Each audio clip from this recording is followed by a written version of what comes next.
Admit কার্ডে প্রাথমিকভাবে লেখা ছিল যে 11টার মধ্যে উপস্থিতি, আর তারপরে আমরা সিদ্ধান্ত নিলাম যে আরেকটু এগিয়ে দেওয়া দরকার, কারণ নিরাপত্তাজনিত যে তল্লাশি হয় তার জন্য আরও সময় লাগতে পারে, সেজন্য 10টার সময় উপস্থিতি।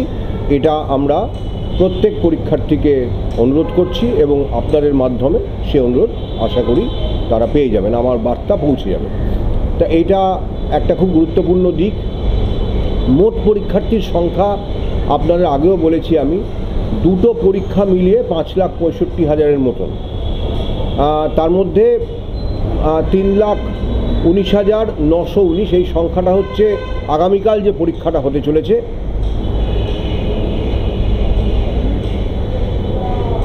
এটা আগামীকাল যে পরীক্ষাটা হতে চলেছে, আর যেটা 14 তারিখ হতে চলেছে, অর্থাৎ 11-12 একাদশ দ্বাদশ শ্রেণীর জন্য, সেটাতে 2,46,500 মতন, 2,46,000 কিছুটা বেশি, অর্থাৎ দুটো মিলিয়ে মানে 5,65,000-এর বেশি, প্রায় 66,000-ই হয়ে যাচ্ছে। এটা গেল পরীক্ষার্থীর সংখ্যা। কালকে মোট যে পরীক্ষা কেন্দ্র আছে সেটা 636টি কেন্দ্র, এটা আমি আগেও বলেছি, এবং 14 তারিখে 478টি কেন্দ্র। এটা আপনারা অনেকে হয়তো সেটা কাগজে লিখেছেন বা আপনাদের বৈদ্যুতিন মাধ্যমে আপনারা দেখিয়েছেন। এটা গেল পরীক্ষা কেন্দ্র। এরপরে আরও একটু খুঁটিনাটিতে আমরা আসতে পারি, যে তথ্য যেটা আপনাদের হয়তো মনে হতে পারে যে এটা প্রয়োজনীয়, যে পরীক্ষাটা নিশ্চিতভাবে সুরক্ষিত করতে বা পরীক্ষার সুরক্ষা নিশ্চিত করতে আমরা যেসব বন্দোবস্ত নিয়েছি তার কিছু কিছু আমি আলোচনা করে দিচ্ছি। সেটা হচ্ছে যে ওই যে প্রথমেই বললাম, যেটা 10টার সময়, অর্থাৎ একটা প্রাথমিক তল্লাশি করেই ভেতরে তারা প্রবেশ করতে পারবেন পরীক্ষার্থীরা, এবং সেটা কোনো রকম মানে প্রত্যেকে যেটা নিয়ে যেতে পারবেন সেটা হচ্ছে একটি স্বচ্ছ পেন। যদিও আমরা প্রত্যেক পরীক্ষার্থীর জন্য পেনের বন্দোবস্ত রেখেছি, এমন নয় যে তার পেনটা যদি অনুপযুক্ত হয় তাহলে তিনি পরীক্ষা দিতে পারবেন না। প্রত্যেক পরীক্ষার্থীর জন্য আমরা পেনের বন্দোবস্ত আমাদের পরীক্ষা কেন্দ্রগুলিতে থাকবে, অর্থাৎ একটি পরীক্ষা কেন্দ্রে যদি মোট 500 পরীক্ষার্থী থাকেন, 500টি পেন সেখানে পাঠানো আছে। সেদিক থেকে পরীক্ষার্থীর অসুবিধার কোনো কারণ ঘটবে না। তাকে অবশ্যই তার অ্যাডমিট কার্ডটি নিয়ে যেতে হবে। অ্যাডমিট কার্ড ছাড়া পরীক্ষা কেন্দ্রে প্রবেশ একেবারেই অনুমতিযোগ্য নয়।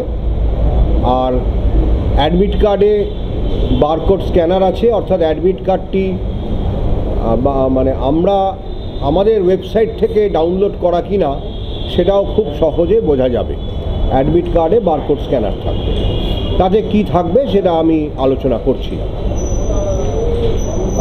এবং এই যে মোবাইল ফোন ছাড়া অন্যান্য কোনো কিছু, ঘড়ি, কোনো রকমের ঘড়ি, জলের বোতল, স্বচ্ছ একদম জলের বোতল হতে পারে, কিন্তু তাছাড়া অন্য কোনো কিছু কাগজপত্র, তার শুধু নিজের ফটো আইডি কার্ড ছাড়া কোনো কিছু সে নিয়ে যেতে পারবে না।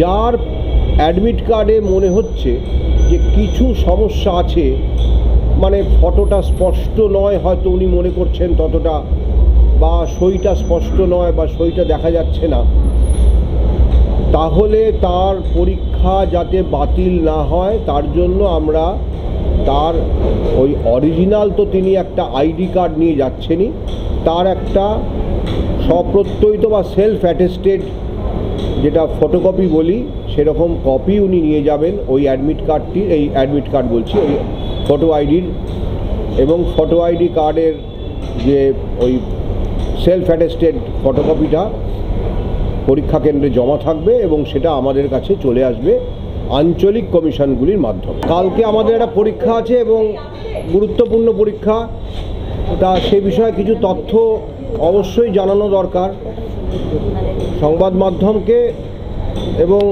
বিশেষ করে যারা পরীক্ষার্থী তাদের তো বটেই।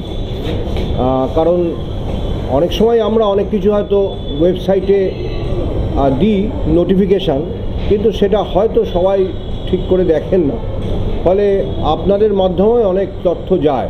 কারণ আপনাদের আমি অনুরোধ করেছিলাম আগেও যে 10টার সময় যে উপস্থিতি বাধ্যতামূলক, এই ব্যাপারটা জানিয়ে দিতে, এবং আমি কৃতজ্ঞ যে অনেক চ্যানেল তারা স্ক্রোল আকারে সেটা দিয়েছে। আমি জানি না এখনও চলছে কি না, এটা অনুরোধ করব যে আপনারা এটা চালিয়ে যাবেন, যে স্ক্রোল আকারে একদম আজকে রাত অবধি বা কালকে অবধি। আর আজকে আমাদের সাংবাদিক সম্মেলনে এই কথাটা আবার করে বলে দিচ্ছি যে যেহেতু আমাদের অ্যাডমিট কার্ডে প্রাথমিকভাবে লেখা ছিল যে 11টার মধ্যে উপস্থিতি, আর তারপরে আমরা সিদ্ধান্ত নিলাম যে আরেকটু এগিয়ে দেওয়া দরকার, কারণ নিরাপত্তাজনিত যে তল্লাশি হয় তার জন্য আরও সময় লাগতে পারে, সেজন্য 10টার সময় উপস্থিতি। এটা আমরা প্রত্যেক পরীক্ষার্থীকে অনুরোধ করছি এবং আপনাদের মাধ্যমে সে অনুরোধ আশা করি তারা পেয়ে যাবেন, আমার বার্তা পৌঁছে যাবে। তা এটা একটা খুব গুরুত্বপূর্ণ দিক। মোট পরীক্ষার্থীর সংখ্যা আপনাদের আগেও বলেছি আমি, দুটো পরীক্ষা মিলিয়ে 5,65,000-এর মতন। তার মধ্যে 3,19,919 এই সংখ্যাটা হচ্ছে আগামীকাল যে পরীক্ষাটা হতে চলেছে।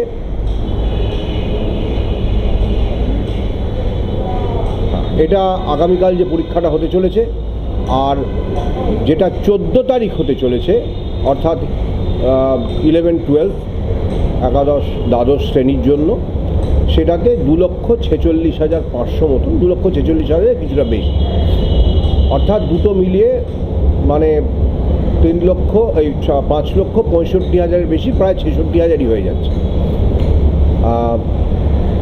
এটা গেল পরীক্ষার্থীর সংখ্যা। কালকে মোট যে পরীক্ষা কেন্দ্র আছে সেটা 636টি কেন্দ্র, এটা আমি আগেও বলেছি, এবং 14 তারিখে 478টি কেন্দ্র।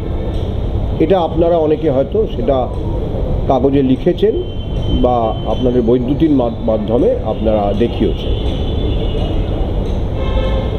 এটা গেল পরীক্ষা কেন্দ্র। এরপরে আরও একটু খুঁটিনাটিতে আমরা আসতে পারি, যে তথ্য যেটা আপনাদের হয়তো মনে হতে পারে যে এটা প্রয়োজনীয়, যে পরীক্ষাটা নিশ্চিতভাবে সুরক্ষিত করতে বা পরীক্ষার সুরক্ষা নিশ্চিত করতে আমরা যেসব বন্দোবস্ত নিয়েছি তার কিছু কিছু আমি আলোচনা করে দিচ্ছি। সেটা হচ্ছে যে ওই যে প্রথমেই বললাম, যেটা 10টার সময়, অর্থাৎ একটা প্রাথমিক তল্লাশি করেই ভেতরে তারা প্রবেশ করতে পারবেন পরীক্ষার্থীরা, এবং সেটা কোনো রকম মানে প্রত্যেকে যেটা নিয়ে যেতে পারবেন সেটা হচ্ছে একটি স্বচ্ছ পেন।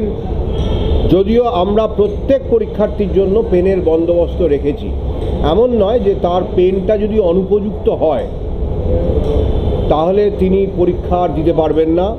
প্রত্যেক পরীক্ষার্থীর জন্য আমরা পেনের বন্দোবস্ত আমাদের পরীক্ষা কেন্দ্রগুলিতে থাকবে, অর্থাৎ একটি পরীক্ষা কেন্দ্রে যদি মোট 500 পরীক্ষার্থী থাকেন, 500টি পেন সেখানে পাঠানো আছে।